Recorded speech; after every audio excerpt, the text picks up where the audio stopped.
Perkenalkan, saya Fauzan Istiqomah dengan NIM 245211114, kelas 1C Program Studi Manajemen Bisnis Syariah, Fakultas Ekonomi dan Bisnis Islam, UIN Raden Mas Said, Surakarta. Tujuan saya membuat video untuk memenuhi salah satu tugas ujian akhir semester mata kuliah Dasar-Dasar Ekonomi Islam, yaitu fenomena ekonomi yang dikaitkan dengan prinsip makosid syariah. Di sini saya mengambil judul yaitu kemiskinan menjadi salah satu penyebab adanya tindakan kriminalitas, di mana kemiskinan sendiri adalah salah satu fenomena ekonomi dan kriminalitas adalah salah satu bentuk fenomena sosial. Dan di sini saya akan menggabungkannya dengan mengkaitkan dengan prinsip makosid syariah.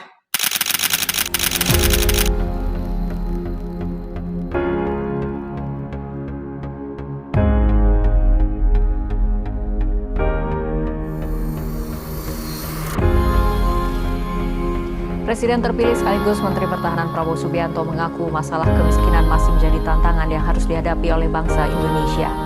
Hal itu ia sampaikan saat menghadiri sidang Senat Terbuka Universitas Pertahanan 2024 di Bogor, Jawa Barat. Prabowo menilai kondisi itu tidak seharusnya terjadi di negara anggota.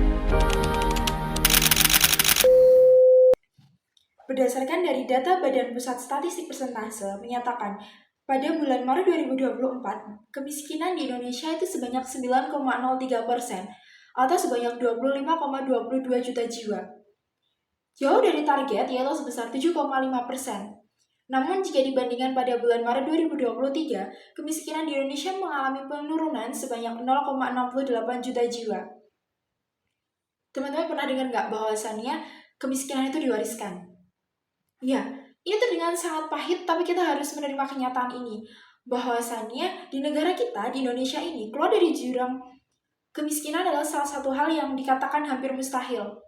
Tapi banyak kok dari mereka yang bisa keluar dari jurang kemiskinan ini dengan adanya kerja keras mereka ataupun niat dan tekad mereka untuk keluar dari zona kemiskinan ini.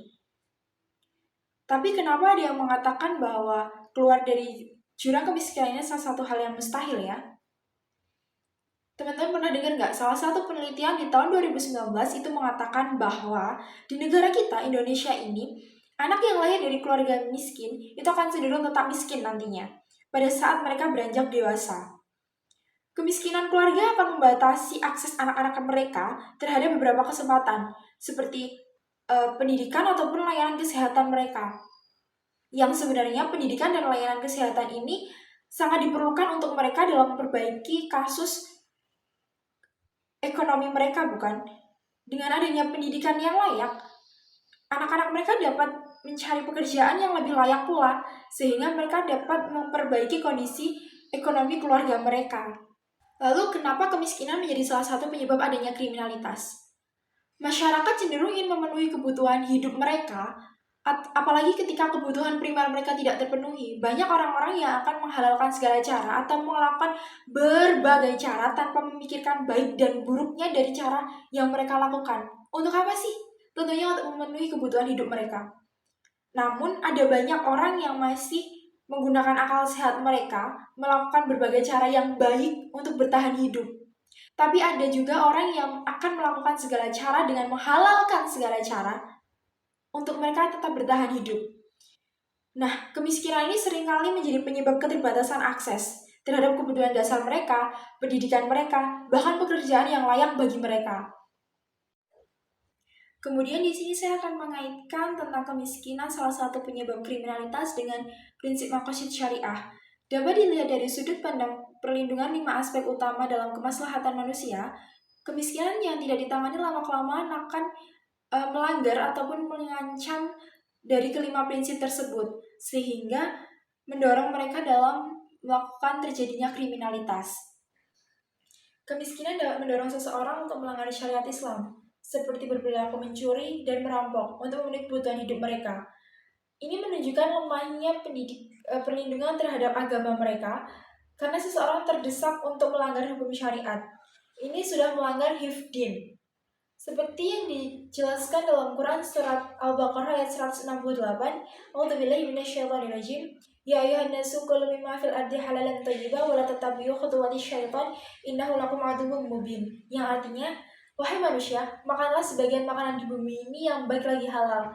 Dan jangan mengikuti langkah syaitan. Sesungguhnya, syaitan adalah musuh nyata bagi manusia. Dalam kemiskinan ekstrim, orang mungkin rela mempertaruhkan nyawanya atau bahkan terlibat dalam kejahatan, seperti pencurian atau perampokan. Ada juga dari mereka yang melakukan kejahatan ekonomi, seperti pencurian dan penipuan, hanya untuk mempertahankan kehidupan mereka. Ini sudah merusak prinsip maqasid syariah, yaitu hif amal dan hif nafas. Orang miskin rentan lebih stres, depresi, dan kurangnya akses pendidikan. Akibatnya, mereka bisa terjerumus pada tindakan kriminal, termasuk dalam penyalahgunaan narkoba, untuk melarikan diri dari tekanan hidup mereka. Hal ini sudah merusak akal dan kesehatan mental mereka, dan bertentangan dengan hifz akal. Kemiskinan seringkali menjadi salah satu penyebab rusaknya institusi keluarga, seperti banyaknya anak-anak yang terlantar atau bahkan perdagangan manusia. Hal ini bertentangan dengan prinsip maqasid syariah, yaitu menjaga keturunan atau hid an-nasl. Pada Quran surat Al-Kahfi ayat 46 yang berbunyi, A'udzubillahi minasyaitonirrajim, al-malu wal banuna zinatul hayatad dunya wal baqiyatus sholihatu khairun inda rabbika thawaban wa khairun amala. Artinya, harta dan anak-anak adalah perhiasan kehidupan dunia, sedangkan amal kebajikan adalah lebih baik balasannya dan lebih baik untuk menjadi harapan. Dalam pencegahan memerlukan pendekatan yang menyentuh akar masalah sekaligus menciptakan lingkungan yang mendukung kesejahteraan masyarakat. Misalnya seperti pemerintah perlu menciptakan lapangan kerja yang inklusif. Selain itu, sediakan bantuan modal usaha berbasis syariah seperti Qard Hasan atau pinjaman tanpa bunga untuk mendukung masyarakat miskin memulai usaha. Selain itu, optimalkan dalam pengelolaan zakat, infak, sedekah, ataupun wakaf untuk memberdayakan ekonomi masyarakat. 9,03% penduduk di Indonesia masih dalam kategori miskin. Di antaranya 0,38% adalah miskin ekstrim. Presiden menargetkan tahun 2026 mendatang, kemiskinan ekstrim harus 0%, sedangkan kemiskinan absolut harus di bawah 5% pada 2029, ujar Menteri Sosial Saifullah Yusuf. Semoga saja kemiskinan di Indonesia segera teratasi, agar tidak berdampak lebih buruk lagi bagi masyarakat Indonesia.